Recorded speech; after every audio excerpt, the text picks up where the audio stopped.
হায় হায় হায় সর্বনাশ দিছে আমার চাকরির আর পাঞ্চার করে তাই বদমাস পোলাপান আরে রে উত্তেজিত হবেন না আনোয়ার ভাই, কি হয়েছে? আপা চাকরির আর পাঞ্চার করে দিছে দেন পেরাক দিয়া। আচ্ছা ঠিক আছে, বাচ্চারা তো একটু দুষ্টামি করবেই। আপনি যান, দেখেন কোনো মেকার টেকার পান কিনা, গাড়িটা ঠিক করে নিয়ে আসেন, ব্যাগ ট্যাগ সবকিছু নিয়ে আসেন। এতক্ষণ তো লাগার কথা না। সে কখন ফোন করে বললো যে বাজার পার হয়েছে, এতক্ষণ লাগার কথা বলতো। এত আদেক খেতার কি আছে? শহরের মেয়ে 2 দিনের জন্য বেড়াইতে আসতেছে, তার জন্য তোমাদের এত টেনশনের কি আছে আমি সেটাই বুঝলাম না। আরে তুই তো একটু আগায় যায় দেখতে পারোস কি অসুবিধা হইলো। আমার এত ঠেকা পড়ে নাই যে তোমার নাতনির জন্য এখন আমি রাস্তায় যাও। ওই তো আইসা পড়ছে। এই যে আমার নানু। কেমন আছেন নানু? খুব ভালো আছি, খুব ভালো আছি। এত ইমোশনাল হওয়ার কিছু নাই দাদি, 2 দিনের অতিথি, 2 দিন পর আবার শহরে চলে যাবে। তুমি রুদ্র না?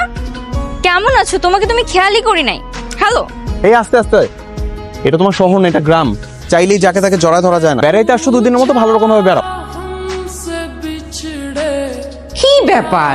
কি রে, এখনো মন খারাপ করে বসে আছিস? তো মন খারাপ করব না? ও আমাকে কিভাবে অপমানটা করলো? ছোটবেলায় ওর সাথে আমি কত মজা করছি, ও কিভাবে পারলো এটা? আচ্ছা ওর কথা বাদ দে না, একটুখানি রাগ করেছে, কতক্ষণ পরে রাগটা চলে যাবে। ঠিক হইলে হইছে, না হইলে নাই। সত্যস্য কত প্ল্যান করে আসছিলাম ওর সাথে, পুরো গ্রামটা আমি ঘুরে দেখবো, আমার সব প্ল্যান মাটি করে দিল। আচ্ছা ওসব চিন্তা বাদ দে না, আমি তোকে খেতে ডাকতে এসেছি, চল খাবি।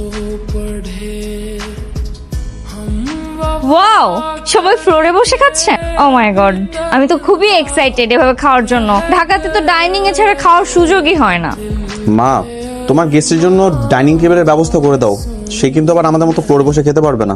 না না না, আমার জন্য ডাইনিং টেবিল লাগবে না, আমি তো ফ্লোরে পাটি বিছিয়ে সবার সাথে খেতে চাই। মা, আজকে যদি ফ্লোরে বসে খাওয়াও কাউকে কিন্তু বলবে ও বাবা গো আমার কোমর ব্যথা করতেছে নিচে বসে খেতে খেতে। মামি, ওর খাওয়া শেষ হলে আমাকে ডেকে না, আমি এসে খেয়ে যাবো। আমি এখন ওর সাথে বসে খেতে পারবো না, কারণ বিষয়টা আমার ইগোতে লাগছে। রুদ্র, এটা কি ধরনের ব্যবহার? হ্যাঁ, ও আসছে পর থেকে দেখছি যে তুই ওর সাথে খারাপ ব্যবহার করছিস। কেন করিস? হ্যাঁ, আমি যেন আর কখনো খারাপ ব্যবহার করতে না দেখি। ম্যাডাম কি এখনো আমার উপর রেগে আছে? তুমি এখানে কেন আসছো?